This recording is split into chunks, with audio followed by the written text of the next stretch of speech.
लोगों को घर से नहीं निकलने दिया जा रहा है। फिर भी आप देखो, मौसम देखो आप, कितनी बारिश हो रही है, कितनी ठंड हो रही है और किसान भाई का हौसला नहीं दिखा है। ये जो गवर्नमेंट है ये भारतीय जनता पार्टी की नहीं है, ये आरएसएस की गवर्नमेंट है। ये जो है ना ब्रिटिश के पार्ट 2 है। जब हमने मुगलों को भगा दिया, अंग्रेजों को भगा दिया, तो ये तो बहुत छोटे मोटे, इनको तो रातों रात भगा दिया। और इन्होंने कहा था कि भाई काला धन जो है वापस आ जाएगा, किसी को टैक्स भरने की जरूरत नहीं पड़ेगी और दुनिया भर के जुमलों की इन्होंने बौछार करी थी। अब आप किसके लिए काम कर रहे हैं? अब आप व्यापारियों के लिए काम कर रहे हैं, लेकिन सरकार व्यापारियों से नहीं चलती है, सरकार देश की जनता से चलती है, सरकार मजदूर से चलती है, सरकार किसान से चलती है। जो करनी है वो तीन काले कानूनों पे करनी है, एमएसपी पे करनी है, उस पे वो बात नहीं करना चाहते हैं। वो बात करना चाहते हैं संशोधन पे, तो संशोधन पे हमें कोई बात ही नहीं करनी।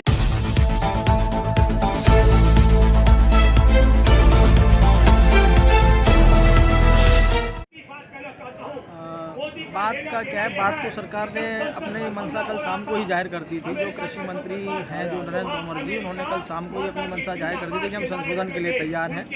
लेकिन उनको ये समझना चाहिए कि पिछले 8 दौर की वार्ता में, पहली वार्ता से लेकर और लास्ट अभी तक की वार्ता तक मांग वही थी, वही रहेगी, वही थी कि काले कानून जो है उनको वापस लिया जाए, एमएसपी पे गारंटीड कानून बनाया जाए, उससे कम में कोई समझौता नहीं किया जाएगा।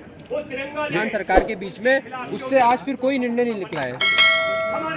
देखिए, निर्णय निकलेगा भी नहीं जी, क्योंकि 2 तरह की सरकारें होती हैं। एक होती हैं जो सबको लेके चलती हैं और एक होती है जो कट्टरवादी होती है। तो ये जो कट्टरवादी सरकार है और आरएसएस जो है एक ऐसी संस्था है जो किसी भी काम को अगर एक बार हाँ कह दे तो उसको ना नहीं करती। ये जो गवर्नमेंट है ये भारतीय जनता पार्टी की नहीं है, ये आरएसएस की गवर्नमेंट है।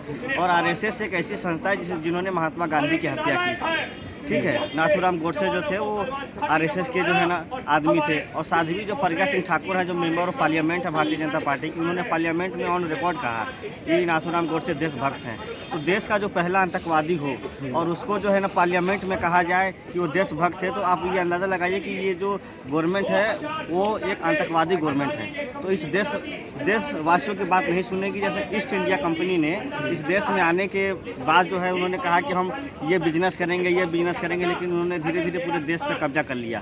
ये जो है ना ब्रिटिश के पार्ट 2 हैं। ये जो है उनके जो है शकल में समझिए कि ये अंग्रेज हैं, लेकिन वो जो है ना गोरे अंग्रेज थे और ये जो है ना काले अंग्रेज हैं। ये भी चाहते हैं कि अडानी, अंबानी और उद्योगपतियों के हाथ में इस देश को दे दें। उन्होंने जो है रेलवे दे दिया, एयर इंडिया दे दिया, BSNL दे दिया, NTPC को दे दिया।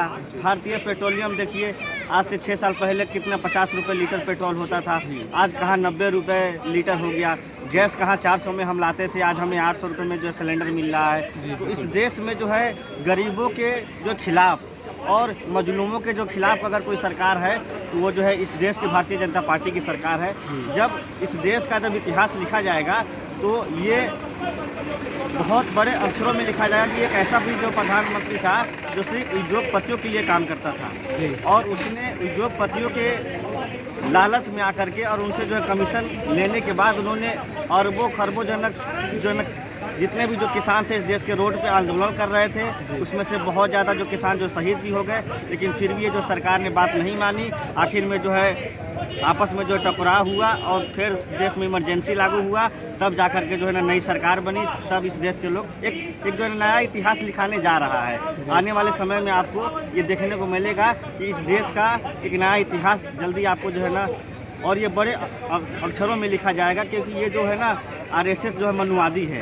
ये चाहते हैं कि जैसे कि हम ओबीसी समाज से आते हैं तो हम जो है ना गोबर उठाएं, SC ST का जो है वो जो है ना गंदगी उठाए, और सिर्फ मनुवादी लोग ब्राह्मण, राजपूत, क्षत्रिय जो अपने आप को कहते हैं वही राज करें, बाकी जितने भी नीचे तबके के लोग हैं वो जो है ना गुलामी करें। तो बाबा साहब भीमराव अंबेडकर ने जब इस देश का आज़ाद होने के बाद जब ये जो संविधान बनाया गया डेमोक्रेसी, तो इसमें नीचे तबकों को आरक्षण दिया गया कि जो लोग गंदगी उठाते हैं, गोबर उठाते हैं, दिन भर जो मजदूरी करते हैं, जिनके पास 2 वक्त खाने का नहीं है, सही से जो है ना तन पे कपड़ा नहीं है, पैरों में जूते नहीं होते थे उस ज़माने में, तो तन पे जो कपड़े नहीं होते थे जब ये देश आज़ाद हुआ था, तब उसके बाद हम लोग धीरे धीरे जो है ना 70 साल में जब हम यहाँ तक पहुँचे, हमारे पास आज घर में भगवान का दिया हुआ 2 वक्त का रोटी भी है, जो तन पे जो कपड़ा भी है। तो आज से आज ये जो हमें जो मिला है, हम इसकी जो कदर नहीं जानते हैं, क्योंकि हमें फ्री में मिला है।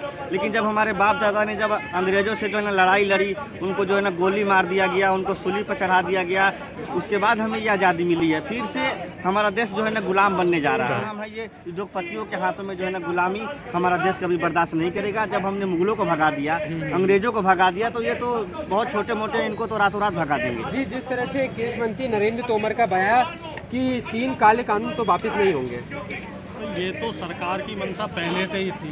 अगर इनको किसानों के बारे में जरा सा भी इनके दिल में थोड़ा सा भी अगर सॉफ्ट कॉर्नर होता किसानों के लिए, तो ये जो कानून है वो रातों रात नहीं बनाए जाते। ये कानून बनाने से पहले अंबानी और अडानी को 500 एकड़, 1000 एकड़, 2000 एकड़ की ज़मीनें आवंटित नहीं की जाती। उनके लिए 2 साल से गोदाम बन रहे हैं असीमित भंडारण के लिए। तो सरकार तो अब गोलमोल बयान दे रही है, और सरकार ये चाह रही है कि कैसे भी करके इन प्रकारेण किसानों के आंदोलन को कमज़ोर करने की ये नाकाम कोशिश कर रहे हैं। लेकिन ये एक चीज़ फिर भूल जाते हैं कि ये किसान था, ये मजदूर था, जो 2014 में आपकी बातों में आ गया था।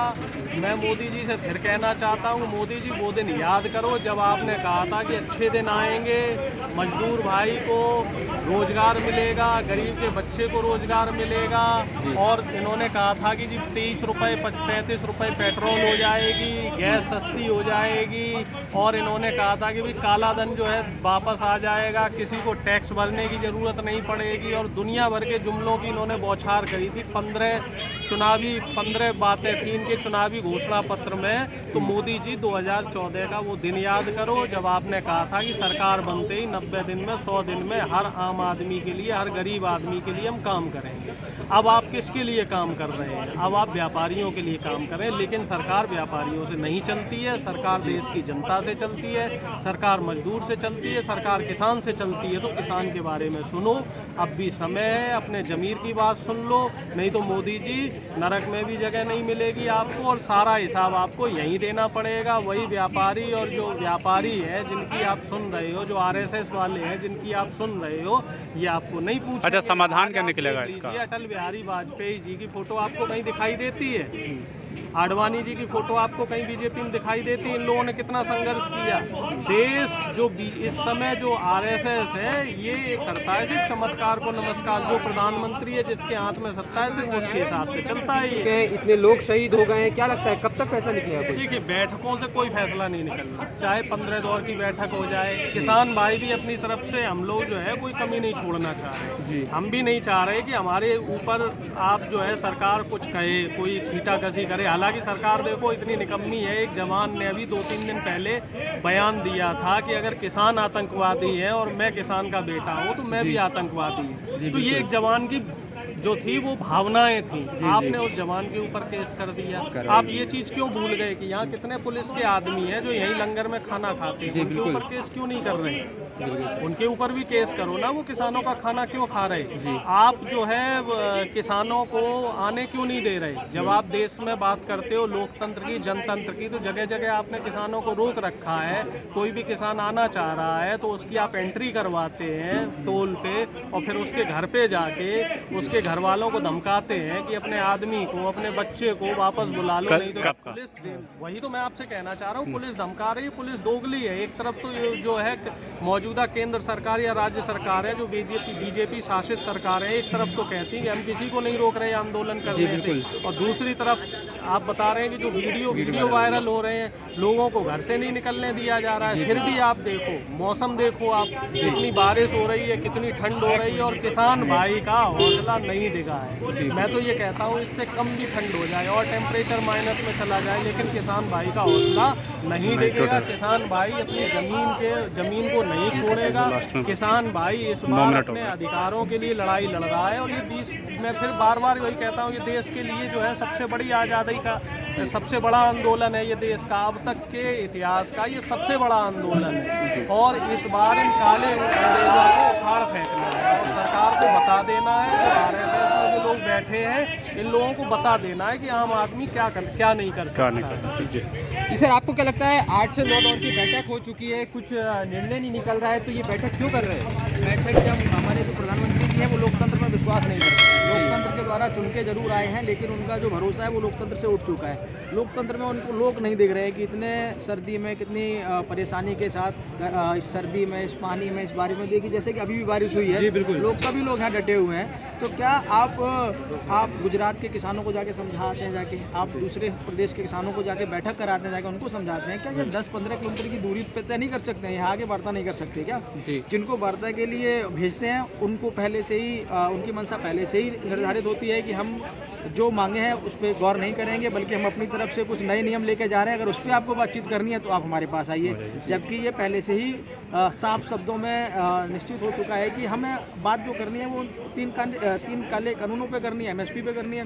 उस पर वो बात नहीं करना चाहते हैं, वो बात करना चाहते हैं संशोधन पे। तो संशोधन पे हमें कोई बात ही नहीं करनी।